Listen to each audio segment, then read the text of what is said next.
powered my phone off as I turned my truck onto a forest road in the Montana wilderness. I didn't want to look at it. I didn't want to feel that dreadful buzz indicating a new message. I didn't even want to think about Nat. My Nat, who had just that morning said she had been thinking about us getting a divorce. Out of nowhere. I didn't see any warning signs that she had been unhappy. I told her that. She said that was the whole problem, and maybe I proved her point further by storming out, but I needed to clear my head and be away from her. I had driven nearly 2 hours from our house without any idea where I was going. I pulled the truck off the side of the road and shut off the engine. I had left in a hurry, but luckily, I always kept spare hiking clothes in my truck. Hiking was my favorite activity and always helped me calm down and deal with anxiety. I slipped on cargo pants, wool socks, and my boots. I grabbed a small bag full of water and protein bars and pulled it over my shoulder. I was hardly thinking ahead at this point, but at least I had the wherewithal to bring food and water. But the most important thing I brought was something I didn't even think about at the time: a foldable hunting knife in the back pocket of my cargo pants. The thought arose to leave my phone in the car, but I knew it would be a bad idea to go without it. With a growing sadness, I thought about turning the phone on and seeing if Nat had called. Instead, I just held it in my hand. My face staring back from the blackness of the screen startled me. I looked hopelessly sad and pathetic. Thrusting the phone into my pocket, I set off into the forest without any sense of where I was heading. I moved into the embrace of the pine trees stretching toward the sky. I tried to breathe in their beauty, but Nat was in the forefront of my mind. I started to jog, my feet pounding on the thick forest debris of pine cones and branches. Then I started to sprint. My heart raced and I gasped, inhaling the dry air. Still, I kept sprinting. I would run Nat out of my head. Fuck her. I breathed heavily. Fuck her divorce. Dry coughs erupted from my lungs. Slowing down, I arrived at a clearing next to a large river.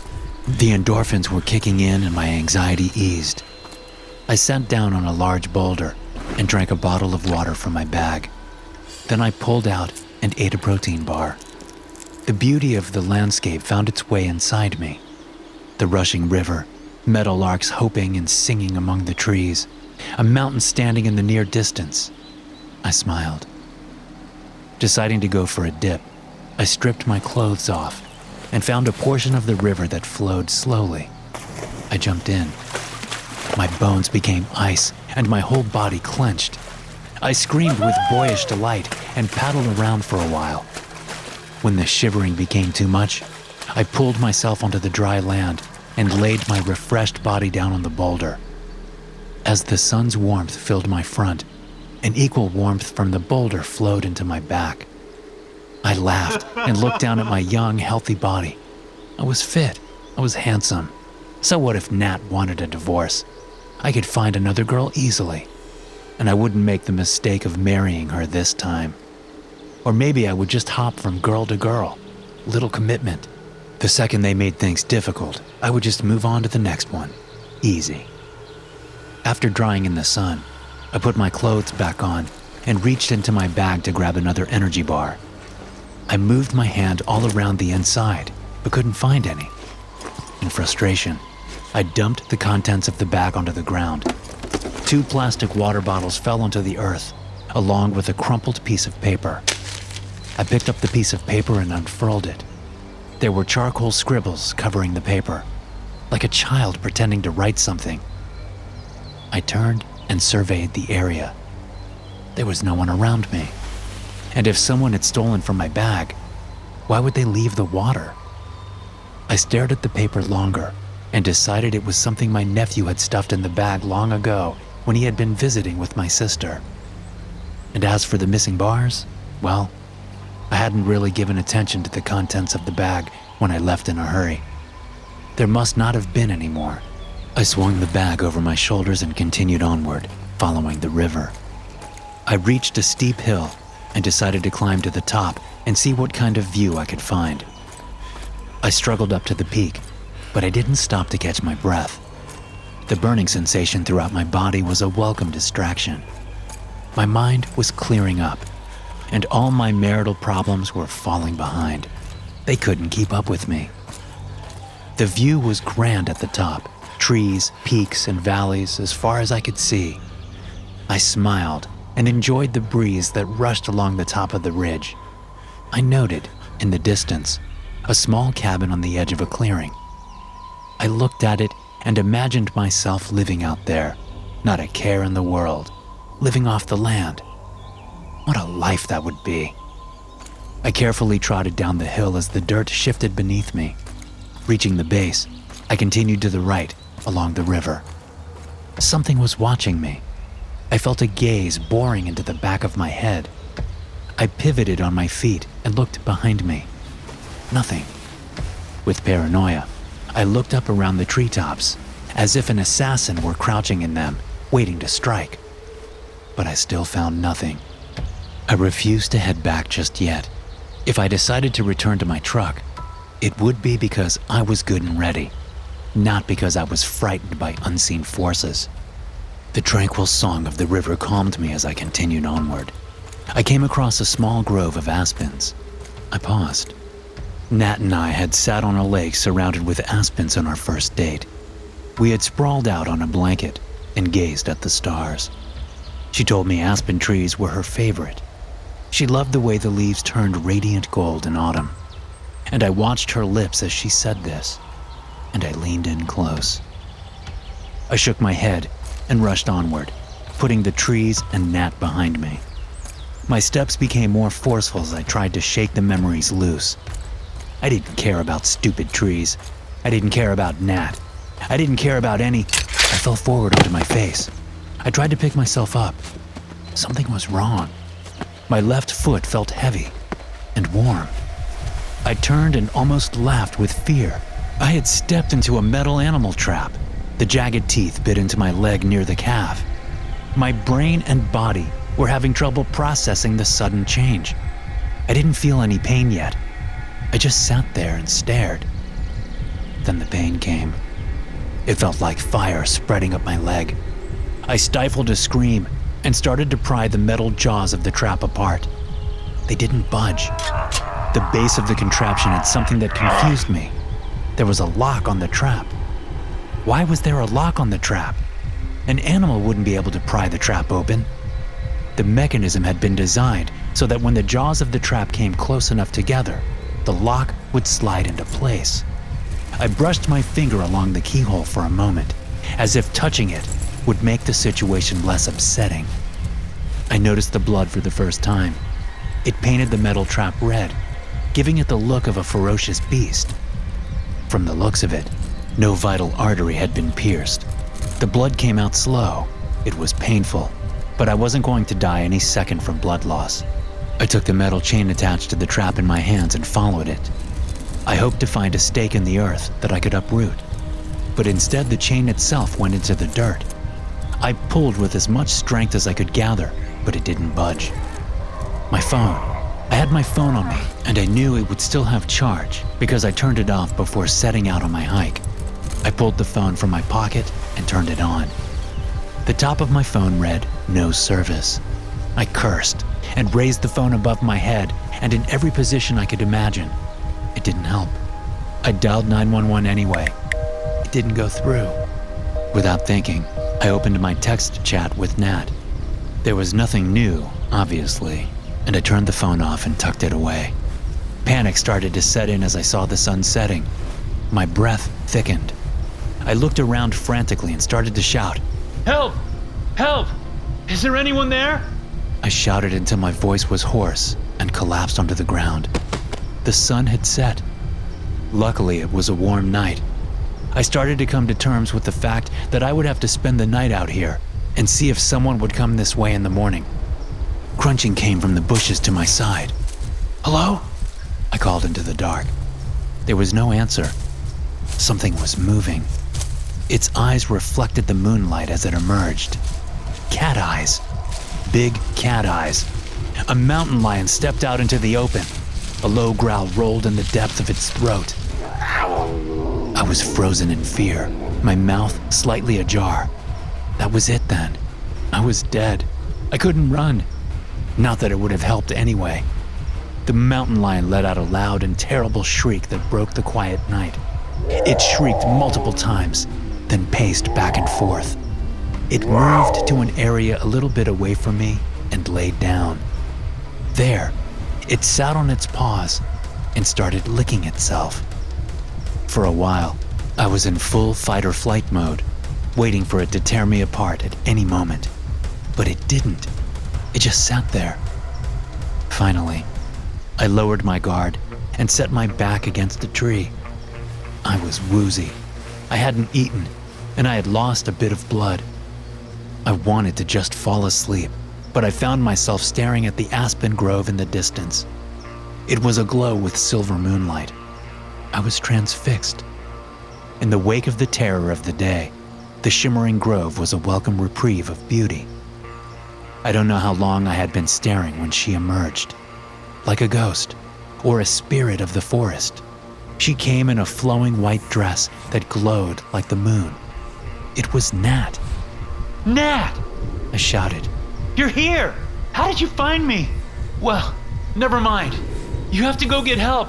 I'm stuck and bleeding. Why did you run away, Todd? She asked, her voice surprisingly calm for the situation. What? Nat, I need help. We can talk later, but why do you always run away? The way she accentuated always sent a shiver down my spine. She stepped to the edge of the aspen grove, near to where the mountain lion lay. The cat didn't acknowledge her. Well, Todd, she said, you can't run now. Nat, what is going on? Why won't you help me? And then realization struck. I was hallucinating. Do you love me, Todd? Do you even love anything? No, just one girl after the other, right? That's what you thought earlier. No commitment, just easy fun. Bail the second it gets hard. A girl like her, or her. As she said this, other beautiful women emerged from behind the aspens. They all wore white dresses. And what are we to you? They all spoke in unison. Just meat, empty bodies to be used, and our hearts discarded. Nat materialized a dagger and plunged it into her breast. She cut across, her dress turning crimson. She reached into the wound and pulled something meaty out. Her heart, it was still beating. Here it is, Todd, Nat said. Should I save us both some trouble and just toss it now? I screamed and buried my face in my hands. You're not real, I shouted. This isn't real! This isn't real! When I finally had enough courage to peek through my fingers, I saw that Nat and the other girls were gone. The grove was still. The mountain lion, however, remained. It stood up and shrieked a few more times, then sat back down. In a few minutes, I heard something strange in the distance. Someone was yodeling. I wanted to call out, but feared it might be another hallucination. The whimsical sound drew closer. At last, an old man appeared before me. His clothes were dirty, and his beard was long and unkempt. He was holding a shotgun in his hand.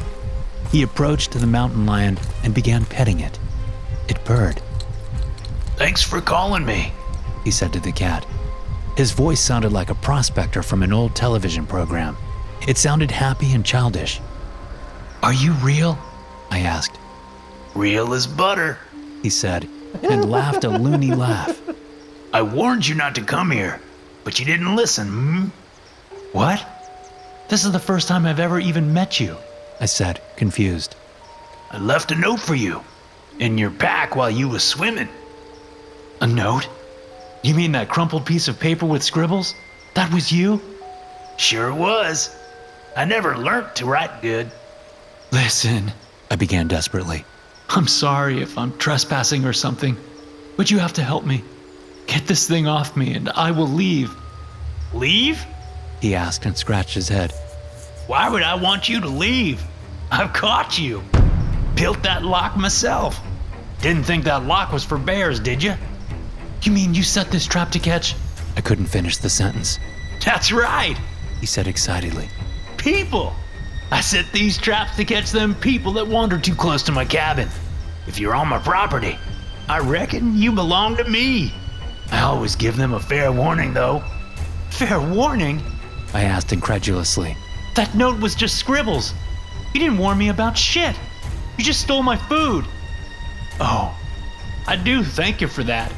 No need for the water. Got plenty of water out here. But that candy you had, oh boy, never get any of that. Mama always said it would rot my teeth.